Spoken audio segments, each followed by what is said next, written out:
5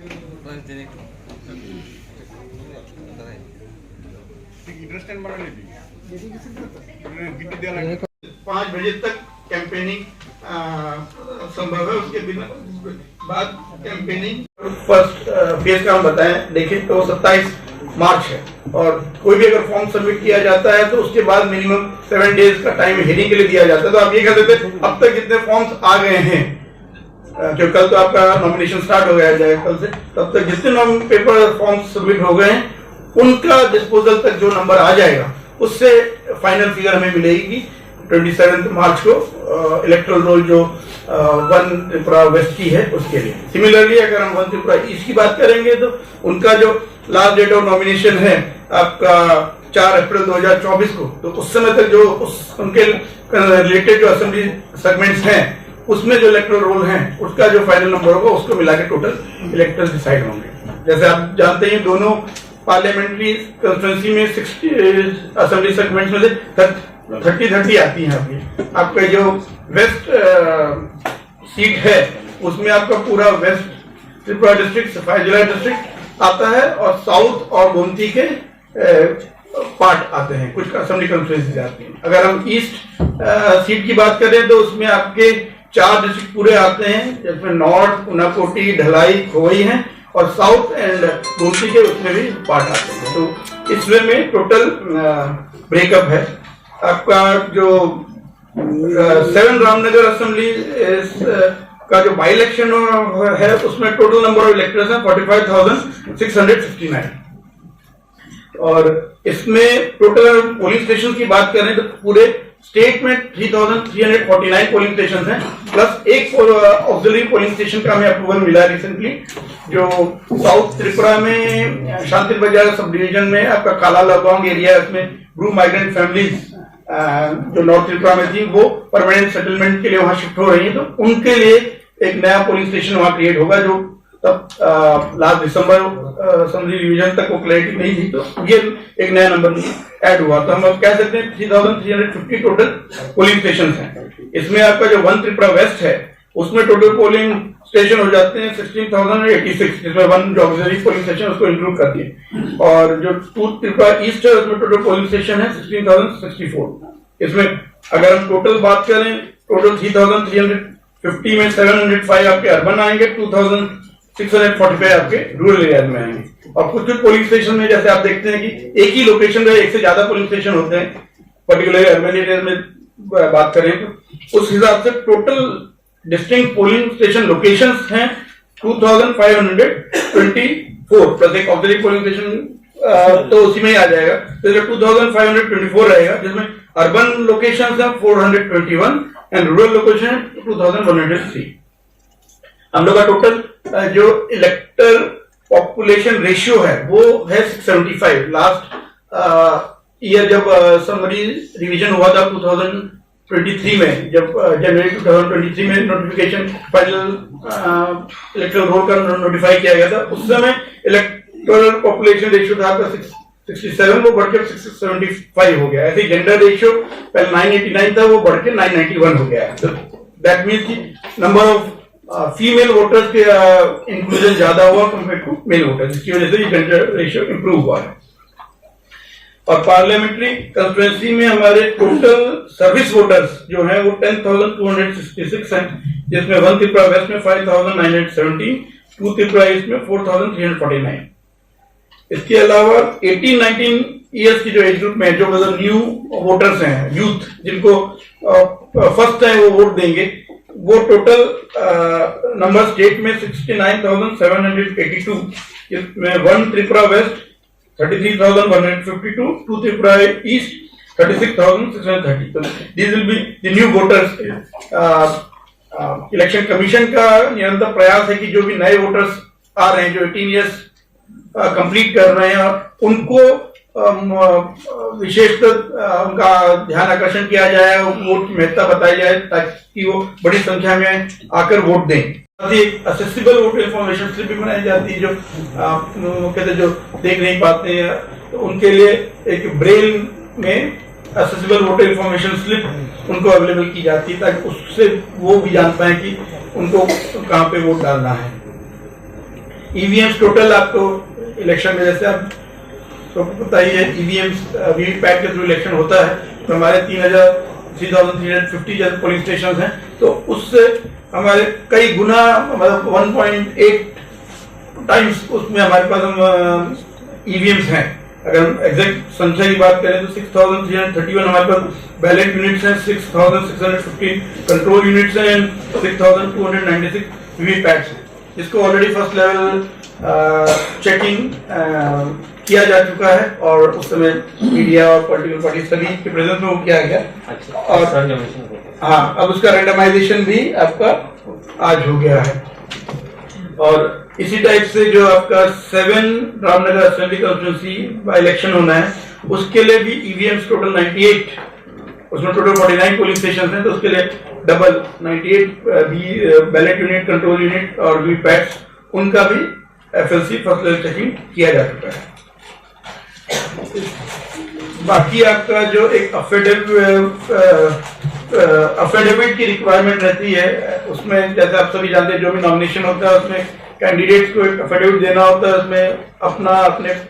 immediate family यानी spouse, बच्चों का पूरा डिटेल देना होता है कि क्या मूवेबल इमूवेबल प्रॉपर्टी है, उनके अगेंस्ट में अगर कोई केस चल रहा है क्रिमिनल एंटीसीडेंट का, तो उसकी डिटेल देनी होती है, तो वो उस अफिडेविट दिया जाएगा।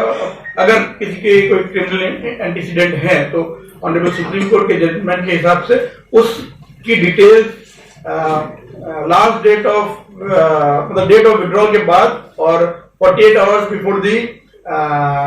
लास्ट आवर ऑफ पोलिंग, उस बीच में 3 बार उसको मीडिया में, प्रिंट में पब्लिश करना पड़ता है। पहली बार आपको शुरू के 4 दिनों में करना होता है, दूसरा 5 से 8 दिनों में करना होता है, उसके बाद 9th डे टू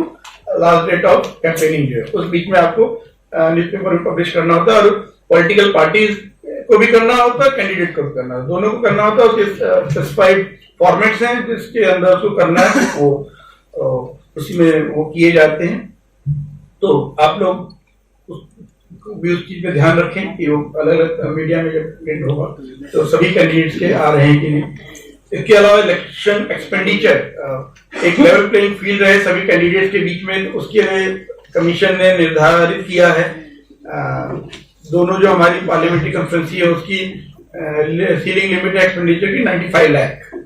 तो इसमें पूरे पार्लियामेंट्री कॉन्फ्रेंसी आ रही है, असेंबली सेगमेंट वाइज इसमें कोई सेपरेट ब्रेकअप नहीं है, टोटल 95 लाख होगा, उसके अंदर ये रहना चाहिए। उसमें जो कंसर्न कैंडिडेट्स जो कर रहे हैं खर्चा, उसका पूरा उनको ब्यौरा रखना पड़ता है, एक रजिस्टर है स्पेसिफिक जिसमें वो डिटेल रखते हैं, एक एक एक्टिविटी जो उन्होंने की है कैंपेनिंग में, कोई सामान खरीदा है, कोई डिस्ट्रीब्यूट किया है, लीफलेट, पैम्फलेट, वो पूरा डिटेल उसमें रहता है। रेट चार्ट उसमें बताया रहता है कि किस रेट के हिसाब से उनको असेस करना है, तो वो उसका डिटेल रखते हैं और उसको हर 3 दिन में जो एक्सपेंडिचर ऑब्जर्वर है उनकी टीम की तरफ से उसको देखा भी जाता है, मॉनिटर किया जाता है। तो वो प्रोसेस भी रहेगा। कोई भी कैंपेनिंग करने के लिए अगर कोई एडवर्टाइजमेंट देना है चाहे प्रिंट मीडिया में, इलेक्ट्रॉनिक मीडिया में, उसको देने से पहले कम से कम 3 दिन पहले आपको एक जो मीडिया सर्टिफिकेशन एंड एमसीएमसी जो कमेटी है, मॉनिटरिंग कमेटी, उसके द्वारा उसको अपडेट कराना पड़ता है, अप्रूव कराना पड़ता है। तो डिस्ट्रिक्ट लेवल में एमसीएमसी रहती है, जो निर्णय लेती है उस हिसाब से उसको प्रिंट या इलेक्ट्रॉनिक मीडिया में सर्कुलेट किया जा सकता है। अगर किसी को उसके ऊपर कोई डाउट है तो अपील करके स्टेट लेवल एमसीएमसी में भी ला सकते हैं। टोटल स्टार कैंपेनर जैसे आप जानते हैं वो हर कैंडिडेट को अधिकार रहता है, तो अगर नेशनल या स्टेट रिकॉग्नाइज्ड पार्टीज हैं तो टोटल 40 स्टार कैंपेनर्स ला सकते हैं, and other than recognised parties हैं कैंडिडेट्स हैं तो फिर वो 20 ला सकते हैं। पेड न्यूज का एक सिस्टम सबको ध्यान देने की जरूरत है कि जो न्यूज है, कई बार न्यूज के इस टाइप से दिखाया जाता है जिससे किसी पर्टिकुलर कैंडिडेट या पॉलिटिकल पार्टी को बेनिफिट मिले। तो वो अगर ऐसी कोई न्यूज होगी जिससे ये लगता है कि ये किसी इस उद्देश्य से दी जा रही है तो वो पेड न्यूज की डेफिनेशन में आता है। उसमें जो खर्चा उस न्यूज के पब्लिकेशन में आया है वो कंसर्न कैंडिडेट के एक्सपेंडिचर के ब्यौरे में ऐड किया जाएगा। और इसके अलावा लोग ज्यादा से ज्यादा इस प्रक्रिया को समझ सकें और उससे अगोट में इलेक्ट्रल लिटरेसी क्लब कॉलेजेस में, हाई सेकेंडरी स्कूल्स में खोले हैं ताकि उनको इसकी महत्ता के बारे में बताया जाए। तो हमारे यहाँ भी ये इसमें इंक्रीज हो रहा है ग्रेजुअली। 85 प्लस इलेक्टर्स, जो आपने लास्ट असेंबली इलेक्शन में देखा होगा कि 80 से ज्यादा उम्र के जो लोग थे और इसके अलावा जो पर्सन विद डिसेबिलिटीज PWD यानी दिव्यांगजन, उनको वोट डालने के लिए सुविधा दी गई थी कि वो अगर चाहें तो वो अपना ऑप्शन देके घर में वोटिंग की सुविधा ले सकते हैं। तो ये फैसिलिटी इस बार भी रहेगी। जैसे असेंबली इलेक्शन में थी, एक परिवर्तन है, उस समय 80 से ज्यादा बड़े जो वयस्क नागरिक थे उनको ये सुविधा उपलब्ध थी। अब एक अमेंडमेंट के द्वारा इसको 85 या उससे ज्यादा कर दिया गया। इसलिए आज की डेट में जो लोकसभा इलेक्शन में जिनकी उम्र 85 या उससे ज्यादा होगी उनको ये फैसिलिटी रहेगी। वो फॉर्म 12D में निर्धारित समय में अगर अपना चॉइस देंगे तो उनको अकॉर्डिंगली होम वोटिंग फैसिलिटी रहेगी। तो टोटल 85 प्लस इलेक्टर्स जो स्टेट में है 18,676, जिसमें 1 त्रिपुरा वेस्ट में 9,702, 2 त्रिपुरा ईस्ट में 8,974 और अति दिव्यांग जो इलेक्टर्स हैं उनकी संख्या है टोटल 19,866, जिसमें 1 Tripura west 8,486 and 2 Tripura east 11,380। Total जो हमारे पोलिंग स्टेशन है उसमें एक विशेष प्रयास किया गया कि जो पोलिंग स्टेशन हैं उसमें विमेन, यूथ, दिव्यांगजन, उनको भी हम लोग एक उनकी जो कैपेबिलिटी है उसको और हम लोग दिखाएं। उस दृष्टि से जैसे इलेक्शन कमीशन का भी गाइडलाइन है, उसके अंतर्गत हर असेंबली सेगमेंट जो है उसमें हमारे सब में एक कम से कम यूथ मैनेज पोलिंग स्टेशन होगा, एक आपका PWD मैनेज पोलिंग स्टेशन होगा, 2 minimum women manage polling station होंगे और 2 मॉडल पोलिंग स्टेशन होंगे। मॉडल पोलिंग स्टेशन जिसमें सभी एश्योर्ड मिनिमम फैसिलिटीज के साथ साथ और फैसिलिटीज भी होंगी जिससे लोगों को वहां पे वोट देने में और सुविधा हो, उनको वहां पे फेस्टिव एनवायरनमेंट मिले। तो टोटल अगर हम स्टेट की बात करें तो